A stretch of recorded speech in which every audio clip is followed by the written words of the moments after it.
हल्द्वानी में कल जो हुआ वो हैरान करने वाला था। किसी को इस तरह की हिंसा की उम्मीद ही नहीं थी।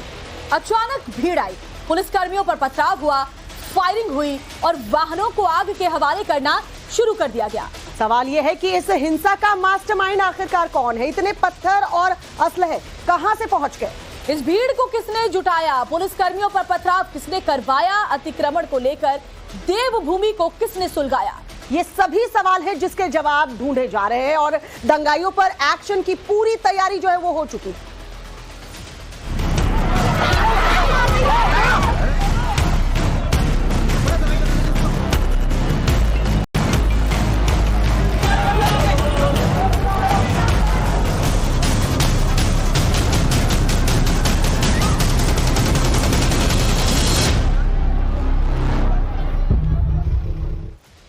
विस्तार से आगे आपको बताएंगे, लेकिन सबसे पहले हल्द्वानी हिंसा से जुड़ी हुई जो 10 बड़ी अपडेट्स है वो आपको फटाफट जल्दी से बता देते हैं।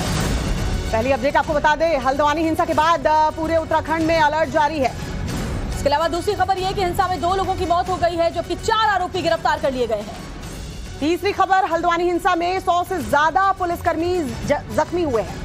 वहीं चौथी खबर, हल्द्वानी में भारी संख्या में पुलिस फोर्स तैनात है। और इसके आगे बढ़ते हुए पांचवी खबर आपको बताया, अगले आदेश तक हल्द्वानी में कर्फ्यू लागू कर दिया गया है। छठी खबर, हिंसा के बाद हल्द्वानी में इंटरनेट सेवा जो है वो बंद की गई है। सातवीं खबर, पुलिसकर्मियों पर पेट्रोल बम से अटैक किया गया। आठवीं खबर ये कि सीसीटीवी फुटेज के जरिए दंगाइयों की पहचान जारी कर दी गई है। और 9वीं बड़ी खबर ये, सरकारी संपत्ति के नुकसान की जो भरपाई है वो दंगाइयों से ही करवाएगा प्रशासन। 10वीं खबर, सीएम धामी ने कहा है उपद्रवियों को छोड़ेंगे नहीं। ये 10 बड़ी अपडेट अभी तक की हम आपको बता रहे हल्द्वानी हिंसा को लेकर। तस्वीरें जो वहां से सामने आ रही है वो बता रही हैं कि किस तरीके से देखिए अचानक से हिंसा बढ़ गई, जिसमें 100 पुलिसकर्मी घायल हुए हैं।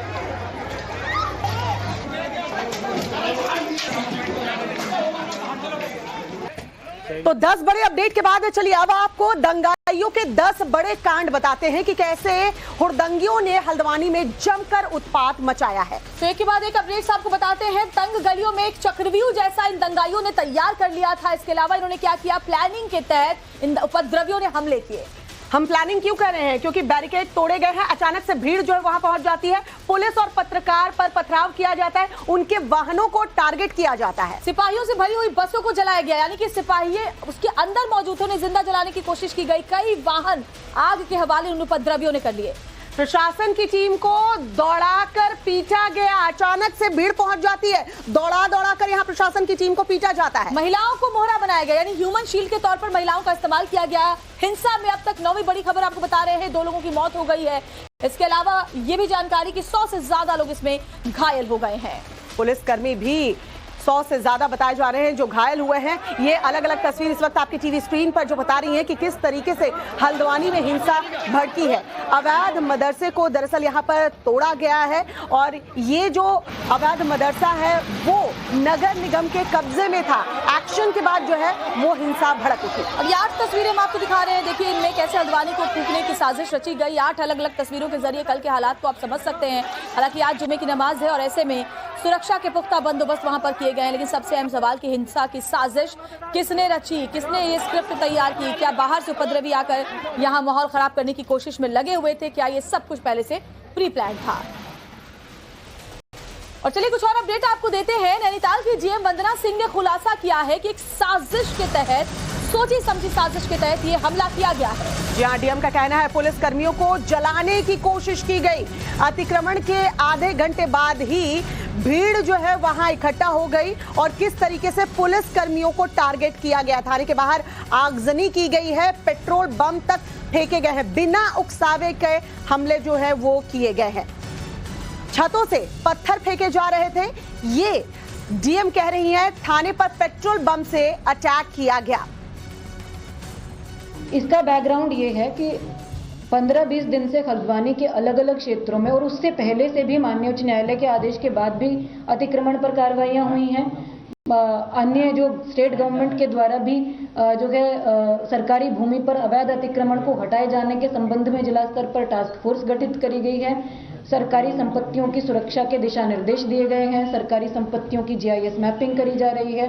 जो कब्जे हैं उनको हटाया जा रहा है। इस प्रॉपर्टी पर, जो कि खाली प्रॉपर्टी है जिसमें 2 स्ट्रक्चर्स हैं जो कहीं पर भी ना तो किसी धार्मिक संरचना के रूप में रजिस्टर्ड हैं, ना ही किसी प्रकार से मान्यता प्राप्त हैं। उन स्ट्रक्चर्स को कुछ लोग मदरसा कहते हैं, कुछ लोग उसको नमाज स्थल कहते हैं, लेकिन उसका विधिक रूप से दस्तावेजों के अंतर्गत कोई अस्तित्व वर्तमान में नहीं है। पहली मॉब जो आई पत्थरों के साथ, उनको डिसबर्स कर दिया गया, तो दूसरी मॉब आई जिनके हाथों में पेट्रोल बम थे, जो फ्यूल होता है उसकी प्लास्टिक की बॉटल्स थी, उसमें उन्होंने आग लगा कर फेंकी। आप लोगों ने वीडियोस में भी, वीडियो फुटेज में भी देखा, आप लोग अभी तक सब कवर भी कर चुके हैं। ये फेंका गया, ये भी अनप्रोवोक्ड था। तो डीएम वंदना सिंह को आपने सुना कि किस तरीके से उपद्रवियों ने उत्पात मचाया। अब नैनीताल के एसएसपी का बयान भी आपको सुनाएंगे। प्रहलाद नारायण मीणा ने बयान दिया है हल्द्वानी हिंसा पर। एसएसपी का कहना है कि अब तक हमने 4 लोगों को पकड़ा है।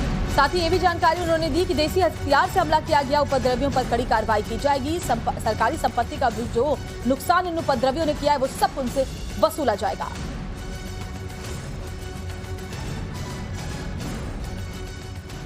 गुस्सा कुछ नहीं है, कुछ लोगों की मेंटलिटी होती है, कुछ लोगों की आदत होती है कि वो किसी का कानून और किसी का अधिकार मतलब आदेश मानने को तैयार नहीं होते। ऐसे लोग ना संविधान की कदर करते हैं, ना न्यायालय के आदेश की कदर करते हैं। और ऐसे लोगों को डील करना, ऐसे लोगों को कंट्रोल करने के लिए जिला प्रशासन सारी व्यवस्थाएं करता है। तो इन लोगों को इस चीज को दिखाने के लिए कि जिला प्रशासन है, राज्य में नियम कानून लागू होते हैं और संविधान के हिसाब से स्टेट चलता है। उसी के क्रम में सब कुछ किया गया था और आगे भी इनको समझ लिया जाएगा कि जो भी संविधान का स्टेट को चैलेंज करेगा उसके खिलाफ जितनी भी कानूनी एजेंसियां हैं वो सख्ती से कार्रवाई करेंगी। और हल्द्वानी हिंसा पर खुद सीएम धामी एक्शन मोड में है। बैठक में हल्द्वानी की घटना पर समीक्षा हुई और सीएम धामी ने कल से ही ये सख्त निर्देश दिए कि दंगाइयों पर कड़ी कार्रवाई की जाए। अराजक तत्वों से सख्ती से निपटने के निर्देश भी दे दिए गए हैं। सीएम ने कहा है आगजनी पथराव करने वाले एक दंगाइयों की पहचान जो है वो की जा रही है। सौहार्द और शांति बिगाड़ने वाले किसी भी कीमत पर बख्शे नहीं जाएंगे।